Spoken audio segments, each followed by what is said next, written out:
everyone, I'm JG and welcome back to Music Forever, where today I'm going to be reviewing the newest album from Kesha, High Road. This is a release that I was anticipating quite a bit, in part because I like Kesha quite a bit.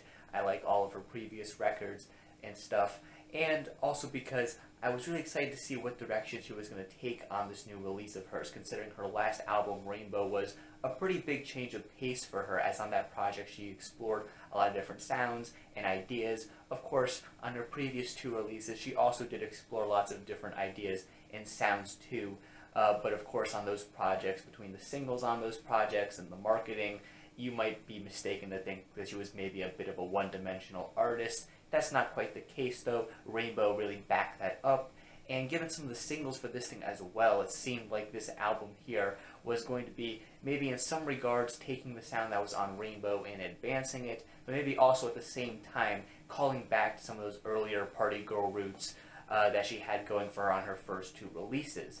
And overall with this album here, I have to say that I'm a little bit disappointed with how this ended up being. I mean, I will say this is a bad record by any means. There's certainly some good quality moments on this thing, but overall I feel like the mixture of ideas here on this thing leads to a project that feels a bit more underwhelming and uninteresting than I would like personally. Like I said before, this record tries to strike a balance between the very poppy party girl side of Kesha and the more natural, folky kind of country sound that she had going for her on parts of Rainbow, but the balance between these two sounds on this thing doesn't really work to make a super cohesive project, as these two sounds aren't really similar to each other, and at times certain songs on this thing just end up feeling kind of watered down or weak as a result of this, especially when it comes to the poppier side of this thing.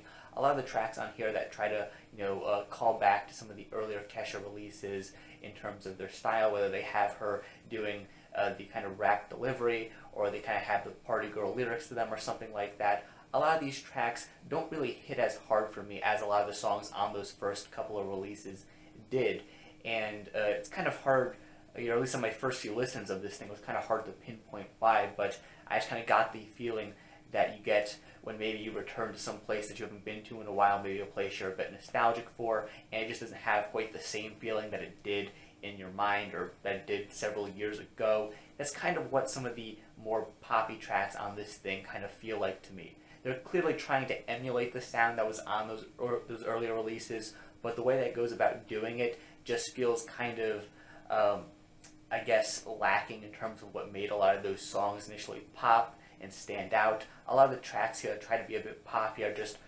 really don't pop all that much, which is a bit of a problem considering the style of music that it's going for. A lot of the hooks aren't super catchy. A lot of the instrumentals aren't super memorable either. A lot of the lyrics aren't necessarily the greatest too. I mean, I guess you could say that the same thing is the case for a lot of the lyrics on those older projects, but at least on those projects, the kind of trashy, fun lyrics matched up with the sound of the music really nicely, whereas here on this project, some of the lyrics at times just feel kind of dated and forced. Take, for example, the track Potato Song, which kind of attempts to have this very random sense of humor that wouldn't be very out of place like early in the 2010s, around the time when Kesha was first getting big, but now that we've kind of hit 2020, this style of humor just feels kind of dated, and it doesn't really feel like a fun reunion with this kind of humor. It just kind of feels odd and off-putting in a sense too. The track Kinky, featuring, Kesha with the dollar sign in the name, the original Kesha, if you will, was another cut on here I was really excited to hear, given the feature on this thing, but it's another song that just ends up feeling kind of lifeless and uninteresting, at least in comparison to what I thought it would be. I will still say that the track is somewhat enjoyable. It is maybe one of the more enjoyable cuts on this thing still, but I don't know, something about it just doesn't quite pop in the way I was expecting it to. When it comes to why some of these popular tracks on the record don't really, work for me or don't really stand out as much as they should, I think the instrumentals and the production here is probably one of the biggest reasons why this is the case. Mostly just because a lot of the instrumentals here on this project just aren't super interesting overall. I mean, for the most part, barring a few exceptions, they're not really all that terrible or anything. They're mostly pretty listenable and things like that, but they're not really all that great. They don't really pop, they don't really stand out, they're not super colorful. For the most part, they just kind of get the job done, and that's about it, which, is fine, I guess, but it leads to a lot of these songs feeling a bit underwhelming and just kind of uninteresting, at least in comparison to what I think they could be given some stronger production behind them. The fact that the production and mixing on this thing isn't all that great either certainly doesn't help a lot of the instrumentals for these tracks, especially in the case of a song like a Potato Song, where the horns on this track, I just have to wonder who thought that the horns on this track sounded good. They don't sound good at all. They sound really farty. They sound really bad. They gave me a headache one time when I was trying to listen to this track. Honestly, they just sound that bad. And I mean, like I said before, the lyrics to this track aren't necessarily the greatest. They're kind of dated, like I said before. But that's a rather small problem, I guess, in comparison to the really terrible mixing in the instrumental of this song. And I have to wonder how mixing this bad ended up on a record for an artist this big in 2020. I just feel like something like this shouldn't have happened. Overall on this project, it's the moments and songs where Kesha really breaks away from that pop sound where I think she's at her best, whether it be in moments where she's doing that more natural, folky, or kind of country sound, or some of the moments on this thing where she just tries something kind of different and new for her overall. I think these are just overall the most enjoyable moments on the record. When it comes to some of these songs in that more natural sound, you have tracks like the title track here, which I think is pretty great, has a really catchy hook that I like. You have Resentment, which is just a fantastic song overall, not just because of the really loaded features on this thing, but even Kesha herself is really just killing it here on this song with a great vocal performance, a great instrumental to this thing as well, and yet again, another great hook. You also have the fantastic track that comes towards the end of this thing, Father-Daughter Dance, which sees some of the most personal lyrics on this record so far from Kesha, with her talking about her father who wasn't around in her life. Again, this track has a really great instrumental to it. Again, just one of the best, most emotional moments on the record overall. And, you know, while not every track on this record that leans into this sound is necessarily great, I do think that overall tracks in this vein tend to be some of the best on the record, typically because they have better instrumentals and better lyrics, and the production is, you know, not necessarily better, but I think the rougher production at times kind of works better with this type of track.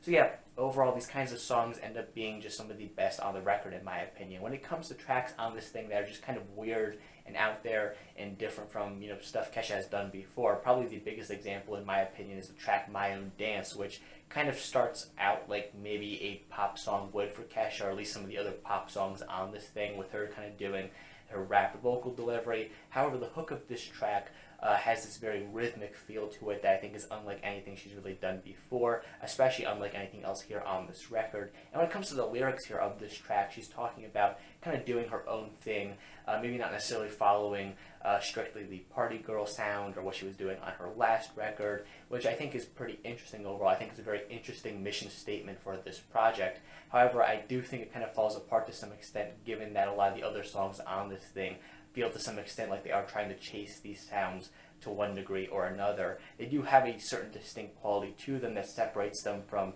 the songs that were on those previous releases. However, something about them just doesn't click and work in the way I was hoping them to, like I said before. However, despite the fact that that's the case, I do think that My Own Dance is still a pretty interesting track here on this thing, and still one of the highlights for sure.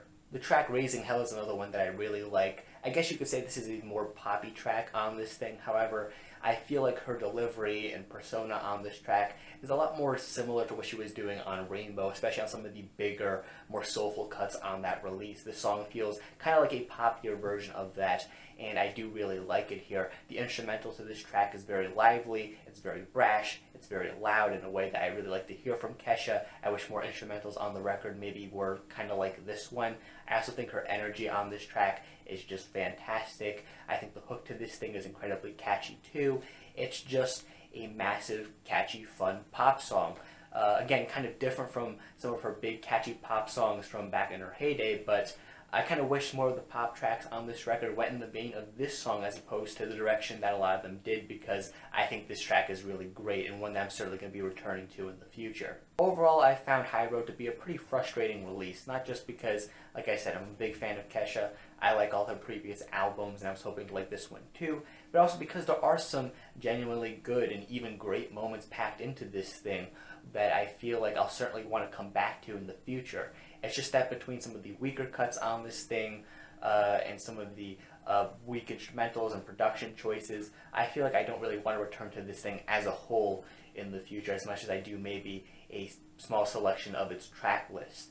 Again, I don't think this is a bad album necessarily. I think it's more average than anything else. It's just pretty inconsistent. There's a lot of tracks on here that are just kind of okay, maybe just a bit forgettable, or maybe just decent. And there are maybe a few tracks here that I think are just kind of weak overall as well. But, you know, with all that said, it's not a terrible release. There are tracks on here that are certainly worth hearing if you want to hear some new Kesha material. But if you were hoping to hear maybe her return to her roots, either that or maybe continue on from what she was doing on her last release, well, she kind of does that here on this thing, but maybe not quite in the way you're looking for. I guess you'll have to listen to it yourself if you want to find out for sure if this is exactly what you wanted from her. But yeah, with that said, this review is just my own personal opinion. If you happen to disagree, that's perfectly fine. In fact, feel free to leave your own thoughts on this album in the comments section down below. And while you're down there, make sure you also leave a like on the video and subscribe to the channel for more music-related content, things like album reviews, track reviews, things of that sort. Again, thank you for watching, and stay golden.